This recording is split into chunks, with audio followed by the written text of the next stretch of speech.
Welcome to agriculture Baba classes. दोस्तों, हमारे आज के इस वीडियो में IAS, IFS, JRF, SR net exam से रिलेटेड प्रीवियस ईयर के क्वेश्चन को आपसे शेयर करूंगा।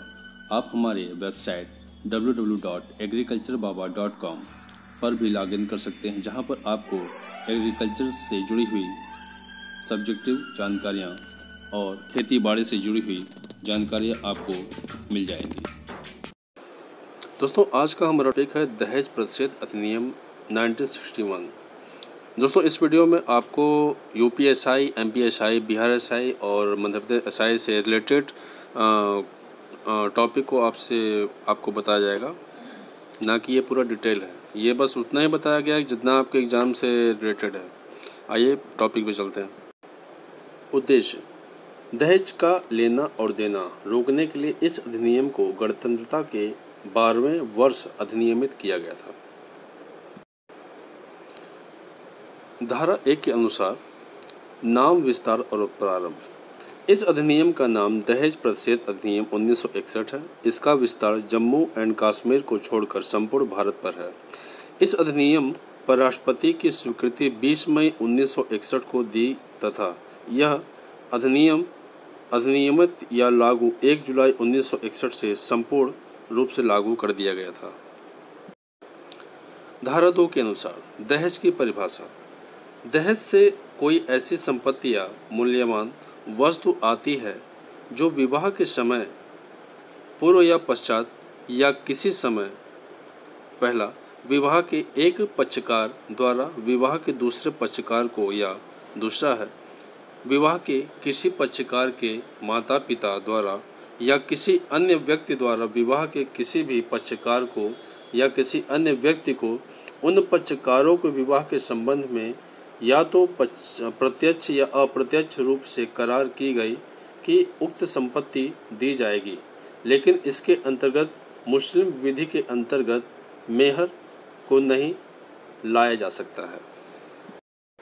धारा 3 के अनुसार दहेज लेने या देने के लिए शास्ति या दंड: जो कोई व्यक्ति इस अधिनियम के प्रारंभ होने के पश्चात दहेज लेगा या देगा या लेने दुष्प्रेषित करेगा, चढ़ाना या सहायता करना, तो वह कारावास की ऐसी अवधि से जो 5 वर्ष से कम नहीं होगी और जुर्माने से जो 15,000 रुपये तक या ऐसे दहेज के रकम के मूल्य में के बराबर इनमें से जो भी अधिक हो दंडनीय होगा।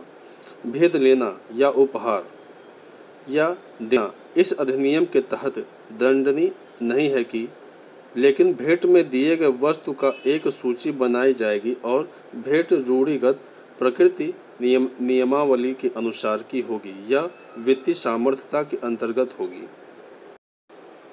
दोस्तों, इसको लिखित रूप में जानने के लिए आप हमारे वेबसाइट www.agriculturebaba.com पे भी लॉगिन कर सकते हैं, जहां पे आपको ये लिखित रूप में मिल जाएगा, जहां पे आप इसको सावधानी और सुविधापूर्वक पढ़ सकते हैं।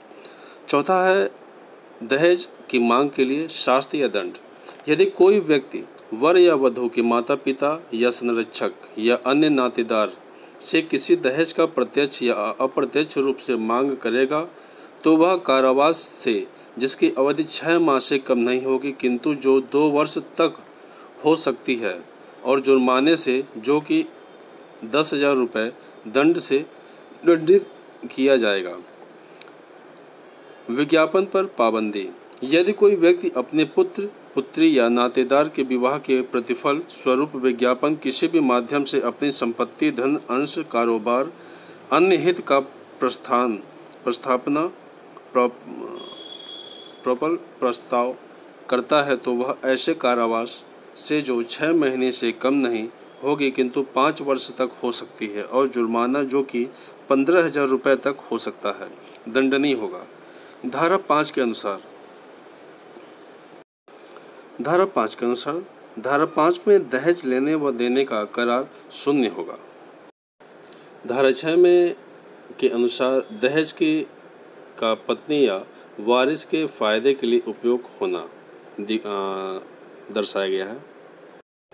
धारा 7 के अनुसार अपराध का संज्ञान: पहला है महानगर मजिस्ट्रेट या प्रथम वर्ग न्यायिक मजिस्ट्रेट, न्यायालय से नीचे का कोई न्यायालय विचारण नहीं करेगा। दूसरा है, इस अधिनियम के तहत संज्ञान या विचारण में पुलिस रिपोर्ट पर व्यथित व्यक्ति द्वारा या उसके माता पिता या नातेदार या मान्यता प्राप्त कल्याण संस्थान संगठन के परिवार पर न्यायालय करेगा। धारा 8 के अनुसार इस अधिनियम के तहत अपराधों का विचारण संज्ञेय रूप में तथा जमानती और असहनीय असमझौता नहीं किया जा सकता हो। धारा 8 का में कुछ मामलों में सबूत का भार होता है। कोई भी व्यक्ति जो धारा 3 या 4 के अधीन दहेज मांग लेने या देने पर या दुष्प्रेरण करने का अपराधी है तो उसे ही यह साबित करने का भार होगा कि उसने इस अधिनियम के तहत कोई अपराध किया है या नहीं। धारा 8 के अनुसार पार्ट बी, दहेज अधिकारी। राज्य सरकार उतने दहेज प्रतिशत अधिकारी की नियुक्ति करेगा जितने वह ठीक समझे और वह क्षेत्र निर्धारित करेगा जहां वह अपने अधिकारी व शक्ति का प्रयोग करेगा। दहेज प्रतिशत अधिकारी की सहायता और सलाह देने के लिए तथा कर्तव्यों को दक्षता एवं तत्परता एवं कर्तव्य के लिए एक सलाहकार बोर्ड की नियुक्ति राज्य सरकार करेगा, जो आधिकारिकता वाले दहेज प्रतिशत अधिकारिक क्षेत्र में सहायता की मांग पर अधिकारी की सहायता करेगा, या इसमें 5 सदस्य होंगे जिसमें से 2 महिलाएं होंगी तथा 2 सदस्य अधिक भी हो सकते हैं। दोस्तों, आपको हमारा ये वीडियो कैसा लगा कमेंट बॉक्स में कमेंट करके ज़रूर बताएं। अगर आप हमारे इस चैनल पे नए हैं तो हमारे चैनल को सब्सक्राइब करना ना भूलें ताकि हमारी आने वाली नेक्स्ट वीडियो आपको पहले मिल सके।